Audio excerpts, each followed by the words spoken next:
Morning everyone, welcome back to the channel. So I'm photographing swallows today.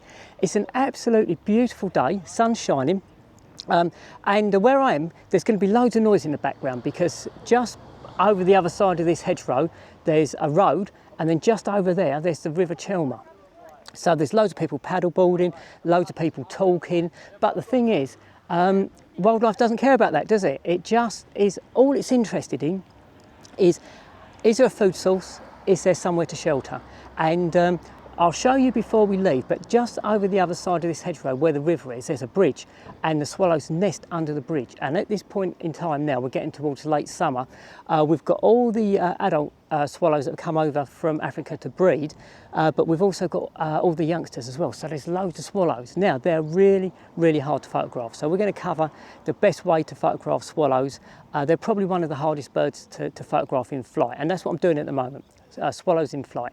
So yeah, give me a minute, I'm going to get a few more pictures in the bag and I'll come back to you and we'll talk about what techniques we need to look at to get decent shots of swallows in flight.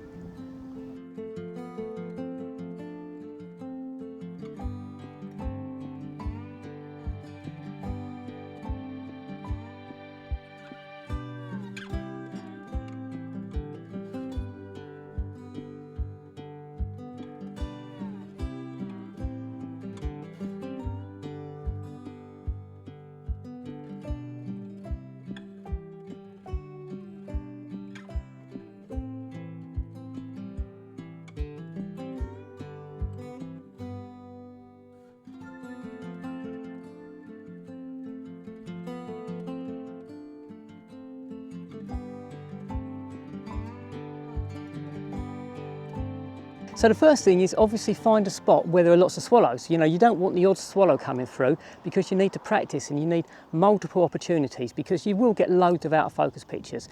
So what I've got here is up in those trees, they're coming in to rest. So it's like a perching situation.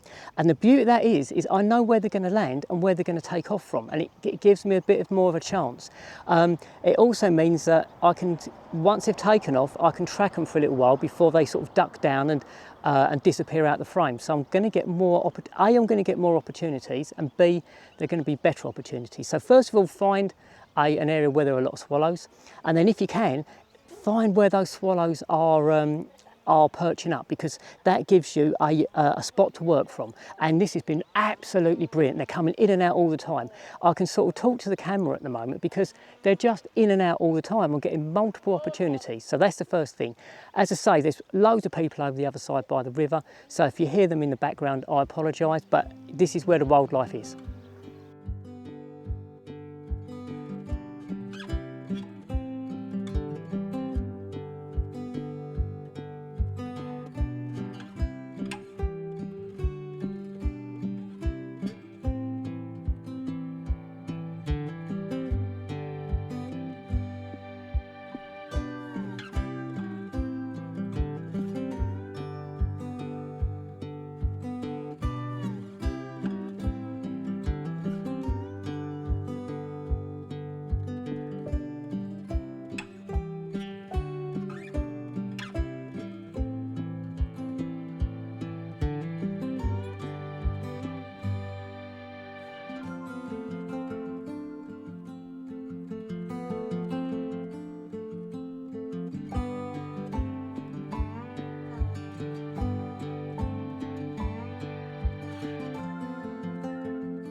I'm using my 180 to 600mm zoom lens, mainly because it's lighter and I can move it around a lot easier than the prime lens, because these guys are quick. And not only are they quick, but they're flying along straight one minute and then they're ducking down the next. So to have the manoeuvrability of the lighter lens is really useful, I think, and I think that's a good point. My big heavy prime isn't anywhere near as flexible. It will give me better quality images, but it's just not as flexible as the zoom. Also, the other thing is when I'm looking for the swallows in the sky, I can zoom out, find them, and zoom in again, and that makes acquiring the subject in the first place a lot easier as well.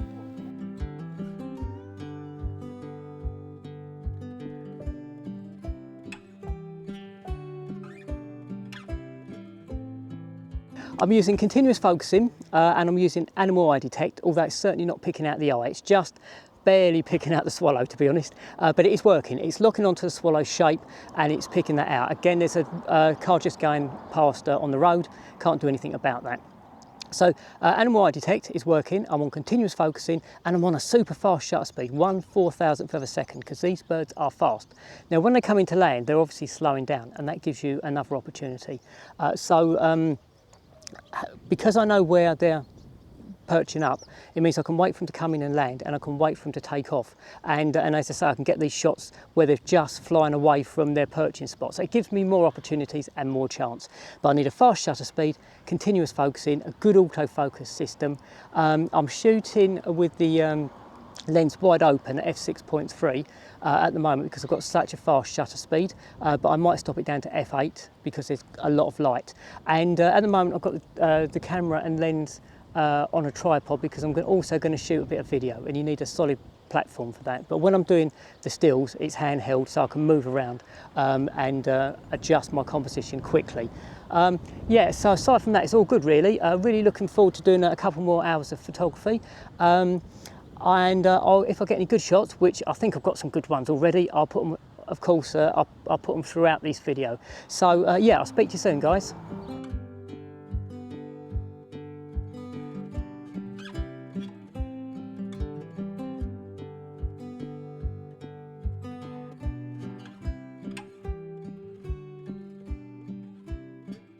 I'm about to call it a wrap. I've had an absolutely brilliant couple of hours, and that's all it's been, to be honest.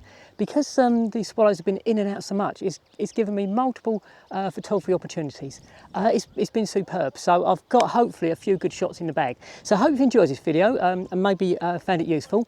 And if you have enjoyed it, if you can give it a thumbs up, a like, that would be brilliant. And also, if you haven't already subscribed, if you can consider subscribing, that would be also great, more the merrier.